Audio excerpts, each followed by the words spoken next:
Selamat pagi para sahabat Dhamma dimanapun Anda berada. Semoga senantiasa selalu diberkahi kesehatan, kebahagiaan, dan kesejahteraan. Selamat datang di Wudiko Channel, Namo Buddhaya. Kembali lagi bersama saya, Biku Wudiko, pada kesempatan pagi yang baik, pagi yang bahagia, pagi yang ceria atau pagi yang cerah ini, saya akan mengulang kembali kisah-kisah inspiratif atau cerita-cerita Dhamma inspiratif yang dikutip dari cerita Dhammapada Atta Kata. Pada kali ini saya akan menyampaikan kisah Pangeran Witatuba, yaitu anak seorang budak yang merupakan pangeran, anak dari Raja Pasenadi yang beristrikan seorang budak. Di mana Witatuba ini penuh amarah, penuh kebencian setelah berkunjung ke suku Sakya atau ke kerajaan Sakya dan mendengarkan bahwa dia adalah seorang budak. Kemudian dia pun mengucapkan ikrar bahwa ia akan membantai semua pangeran yang ada di suku Sakya. Baiklah para sahabat Dhamma, agar Anda tidak salah paham, agar para sahabat tidak salah pengertian, maka dengarkan dan tonton video ini sampai tuntas, tonton video ini, dengarkan cerita ini sampai selesai, sehingga nanti Anda akan benar-benar menemukan poin penting apa, nilai moral apa yang terdapat di dalam kisah atau cerita Dhammapada Atta Kata Syair 47 ini. Oleh karenanya, dengarkan dan tonton videonya. Raja Pasenadi dari Kosala yang berharap dapat menikah dengan seorang putri dari suku Sakya mengirimkan beberapa utusan ke Kapilawatu dengan suatu permohonan meminang salah satu putri suku Sakya. Tanpa bermaksud untuk menyakiti Raja Pasenadi, Pangeran suku Sakya membalas bahwa mereka akan memenuhi permintaan tersebut. Tetapi mereka tidak mengirimkan seorang putri, melainkan seorang gadis cantik yang lahir dari Raja Mahanama dengan seorang budak perempuan. Raja Pasenadi mengangkat gadis tersebut sebagai permaisuri, kemudian mereka memperoleh putra dan diberi nama Witatuba. Ketika sang pangeran berusia 16 tahun, Raja Pasenadi mengirimnya untuk mengunjungi Raja Mahanama dan pangeran-pangeran suku Sakya.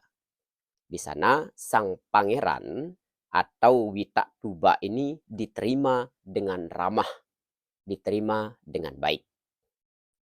Tetapi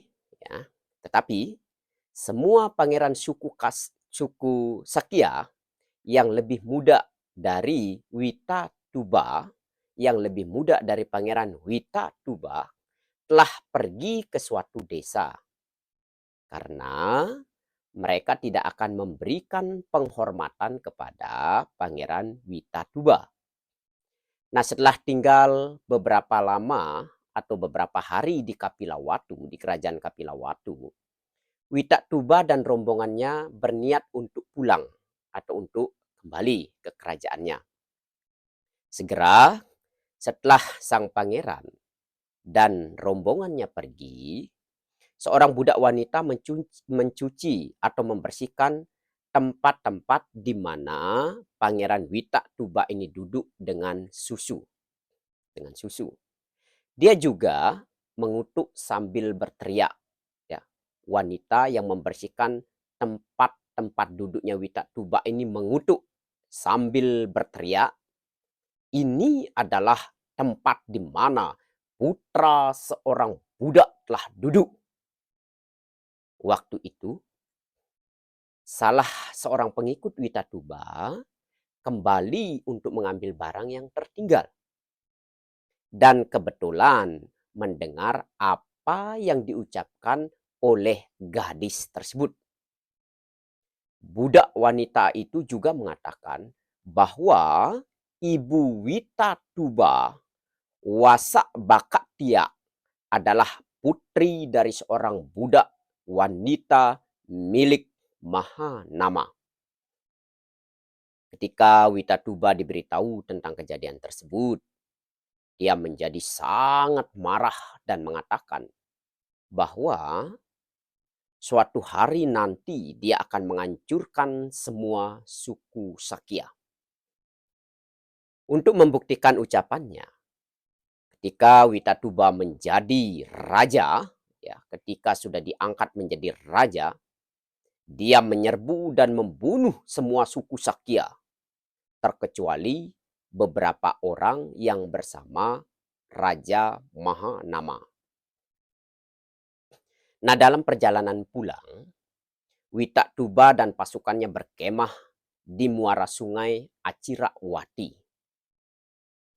Akibat hujan turun dengan lebatnya, di kota bagian atas pada malam yang gelap itu, sungai meluap dan mengalir ke bawah dengan derasnya, menghanyutkan Witatuba dan pasukannya ke samudra. Mendengar dua kejadian tragis itu, Sang Buddha menerangkan kepada para biku bahwa saudara-saudaranya, pangeran-pangeran suku Sakya, pada kehidupan mereka sebelumnya atau pada kehidupan mereka masa lampaunya, mereka menaruh racun ke dalam sungai untuk membunuh ikan-ikan. Nah, kematian para pangeran suku Sakya dalam suatu pembantaian itu merupakan buah dari perbuatan yang telah mereka lakukan pada kehidupan-kehidupan sebelumnya.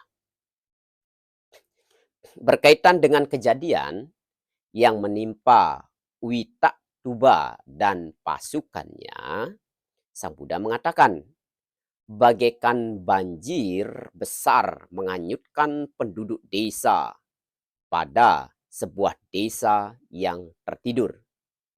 Demikian juga, kematian menghanyutkan semua makhluk yang memiliki nafsu keinginan kesenangan indera. Kemudian, Sang Buddha membabarkan syair 47 berikut ini.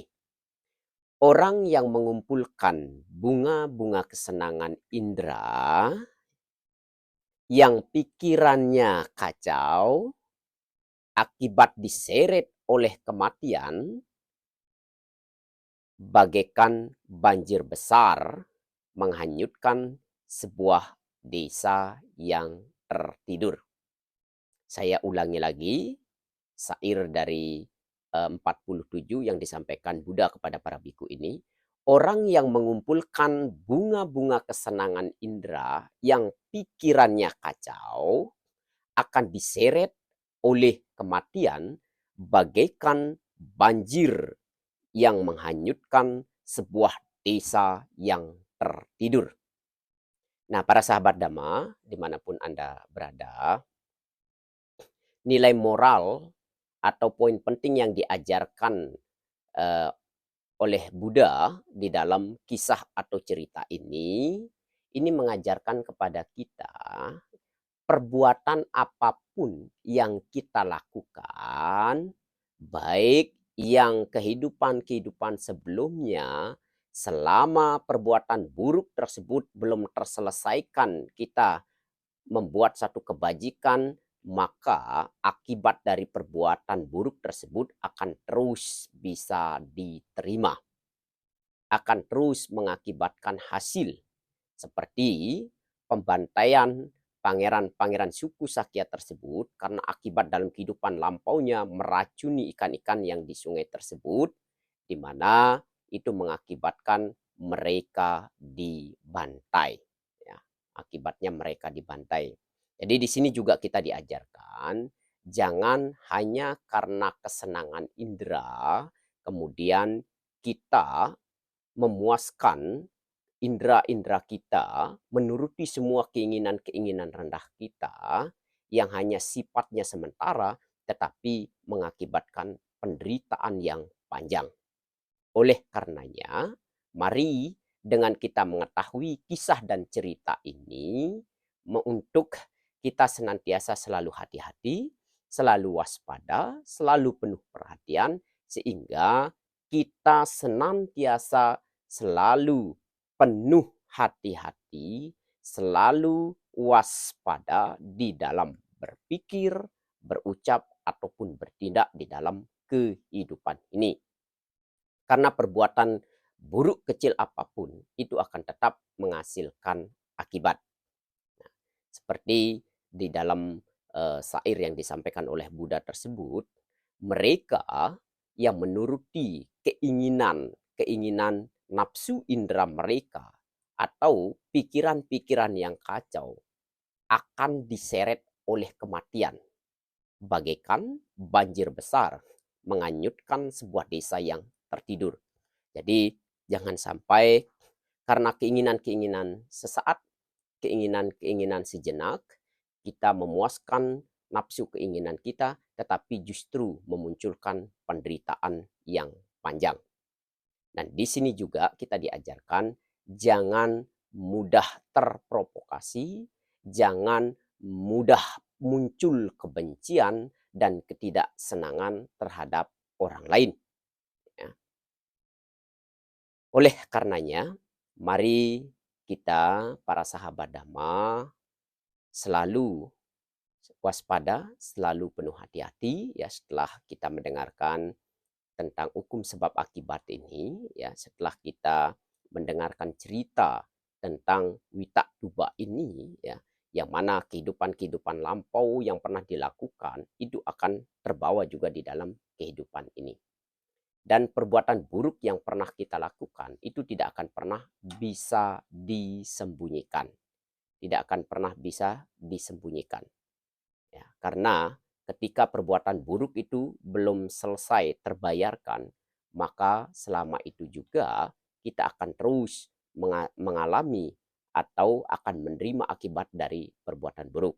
Agar kita tidak menerima perbuatan buruk, maka di dalam kehidupan ini mari senantiasa untuk selalu berbuat kebajikan.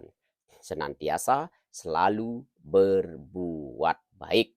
Karena kebajikan atau perbuatan baik yang kita lakukan inilah yang akan menjadi bekal kita di dalam kehidupan-kehidupan berikutnya. Dan perbuatan-perbuatan kebajikan yang kita lakukan ini akan menjadi sumber untuk mencapai pembebasan. Oleh karenanya, mari kita selalu berbuat baik. Demikian yang dapat saya sampaikan.